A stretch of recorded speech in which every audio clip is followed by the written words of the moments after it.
Hi friends, நம்ம இந்த வீடியோவில் எதை பற்றி பார்க்க போகிறோம் அப்படின்னா, த கிரேட் ஃப்ளட் அப்படிங்கிற ஒரு கொரியன் மூவி இப்போ ரீசெண்டாக நெட்ஃப்ளிக்ஸில் ரிலீஸ் ஆயிருந்தது. அதோட எண்டிங் எக்ஸ்ப்ளனேஷனை பற்றி தான் இந்த வீடியோவில் பார்க்க போகிறோம். வாங்க வீடியோக்குள்ளே போயிடலாம்.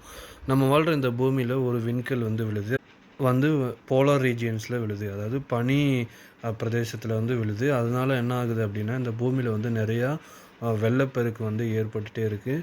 நீரோட அளவு அதோட ஹைட் லெவல் அதிகமாகிட்டே இருக்குது. ஸோ அந்த மாதிரி கட்டத்தில் இதை முன்னாடியே கெஸ் பண்ணிடுறாங்க ஒரு கம்பெனி.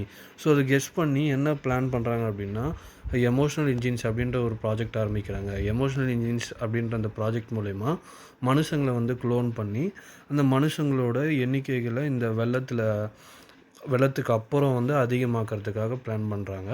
ஸோ அதுக்காக நம்மளுடைய ஹீரோயின் என்ன பண்ணியிருப்பாங்க அப்படின்னா, அவங்க ஒரு பிளான் கொடுத்துருப்பாங்க. அதாவது நம்மளுடைய வளர்ந்த மனுஷங்களோட க்ளோன் பண்ணுறத விட சின்ன குழந்தைய ஃபஸ்ட்டு க்ளோன் பண்ணால், ஸோ அது மாதிரி நம்மளுடைய எமோஷன்ஸை அந்த குழந்தைக்கு கற்றுக் கொடுத்து, அந்த க்ளோனிங் பண்ணுற அந்த பர்சனுக்கும் அந்த குழந்தைக்கும் எமோஷ்னல் வந்துடும். ஸோ இதனால் நமக்கு ரொம்ப டைமும் எடுக்காது. வளர்ந்தவங்களுக்கு நம்ம எமோஷனல் கற்றுக் கொடுக்குறத விட குழந்தைக்கு எமோஷனல் கற்றுக் கொடுக்குறது ரொம்ப ஈஸின்ற மாதிரி சொல்லி அந்த ப்ராஜெக்டையும் ப்ராசஸ் பண்ணுறாங்க. ஆக்சுவலாக நம்ம ஹீரோயினோட பையன் அந்த ஷின் ஜெயின் உண்மையாக ஹீரோயினோட பையன் கிடையாது. ஆனால் இவங்க வளர்க்க ஆரம்பிக்கிறாங்க. 5 வயசும் ஆகிடுது. அதுக்கப்புறம் இவங்களால அந்த பையனை மறக்க முடியல. அவங்களுடைய ஹஸ்பண்ட்கிட்டையும் காட்டுறாங்க. அவங்களுடைய ஹஸ்பண்டுக்கும் தெரியும். பட் இருந்தாலும் அவருடைய பையன் மாதிரி தான் பார்க்குறாரு. இவனும் அவங்களுடைய அப்பா மாதிரி தான் பார்க்குறான். ஸோ இதெல்லாம் அந்த படத்துலேயே காட்டியிருப்பாங்க. ரொம்ப டச்சிங்காக இருக்கும். ஸோ அப்படியே இப்போ போயிட்டுருக்கும் போது அவங்க அப்பாவும் இவங்க 3 பேரும் ஒரு காரில் போயிட்டுருக்கும்போது ஆக்சிடெண்ட்டில் அவங்க அப்பா இறந்துடுவார் ஒரு தண்ணிக்கடியில். ஸோ அப்போ இந்த ஜெயின் அப்படின்ற அந்த பையன் ரொம்ப எமோஷ்னலாக காட்டுவான். ஸோ இவங்களுடைய ப்ராஜெக்டும் சக்ஸஸ் ஆகிருக்கு அப்படின்ற மாதிரி ஹீரோயின் நடித்து இப்போ 5 வயசில் அந்த பையன் இருக்கான். ஸோ இப்போ ப்ரெசண்ட்டில் வரும்போது இந்த உலகமே அவங்க ப்ரெடிக்ட் பண்ண மாதிரி கடும் வெள்ளத்தால் பாதிக்கப்படுது. ஸோ இப்போ என்ன ஆகுது அப்படின்னா, அந்த அப்பார்ட்மெண்ட்டுக்கு வந்துடுறாங்க. அந்த வெள்ளம் பில்டிங் ஃபுல்லாக வந்துடுது. இவங்களும் எப்படியோ தப்பிச்சு 30th ஃப்ளோருக்கு வந்துடுறாங்க. அப்போ இவர் அந்த சின்ன பையனை கூட்டிகிட்டு இந்த சின்ன பையனோட மெமரியை எடுக்க ஒரு செக்யூரிட்டி வருவார். செக்யூரிட்டி அந்த சின்ன பையனோட மெமரிஸையும் எடுத்துருவாங்க ஒரு கேங்கு.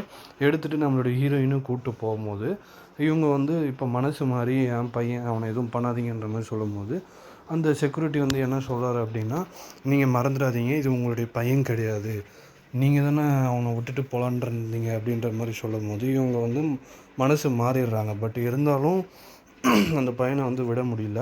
ஸோ அப்போ அந்த பையன்கிட்ட போயிட்டு, நீ என் பின்னாடி தெரிகிற ஒரு பீரோவில் போயிட்டு வெயிட் பண்ணு, நான் வந்துடுவேன், திருப்பி வருவேன் அப்படின்ற மாதிரி சொல்கிறாங்க. அதை கேட்டு அந்த பையனும் அந்த மயக்கத்திலே பார்த்துட்டு அவனும் போய் அதுக்குள்ளே உட்காந்துக்கிறான்.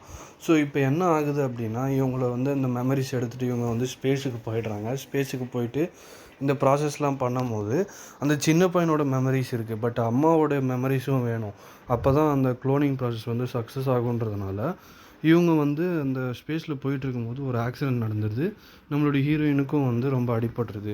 அப்போ ஹீரோயின் என்ன சொல்லிடுறாங்க அப்படின்னா, என்னை நீங்கள் அந்த அம்மாவை எடுத்துக்கோங்க, என்னுடைய மெமரிஸ் எடுத்துக்கோங்கன்ற மாதிரி சொல்லும்போது, ஸோ இவங்களுடைய மெமரிஸை எடுத்து அந்த பையனோட மெமரிஸையும் எடுக்கும்போது, ஸோ அப்போ தான் இந்த டைம் லூப் மாதிரி இந்த சிமுலேஷன் மாதிரி நடந்துகிட்ருக்கு. அந்த வெள்ளத்தில் அவங்க வீட்டிலேருந்து எப்படி 30th ஃப்ளோருக்கு வராங்க, ஸோ 30th ஃப்ளோருக்கு எப்படி அவங்க பொழைக்கிறாங்க.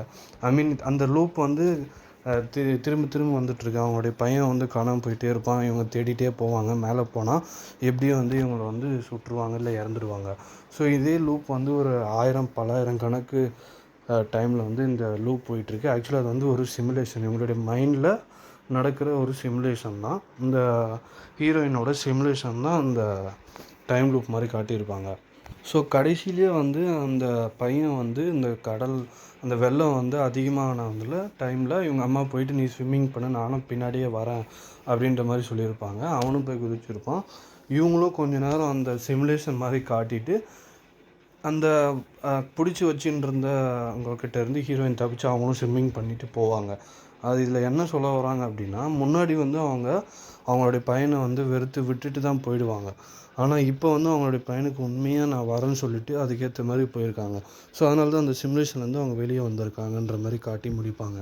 ஸோ இதுதான் இந்த படத்தோட எக்ஸ்ப்ளனேஷன். நான் இந்த படத்தோட எக்ஸ்ப்ளனேஷன் பற்றி உங்களுக்கு சொன்னது புரிஞ்சிருந்தா தயவுசெய்து லைக் பண்ணுங்கள், ஷேர் பண்ணுங்கள். மறக்காமல் ஃபிலிம் கிரிட்டிக்ஸ் சேனலுக்கு சப்ஸ்கிரைப் பண்ணுங்கள். தேங்க்யூ.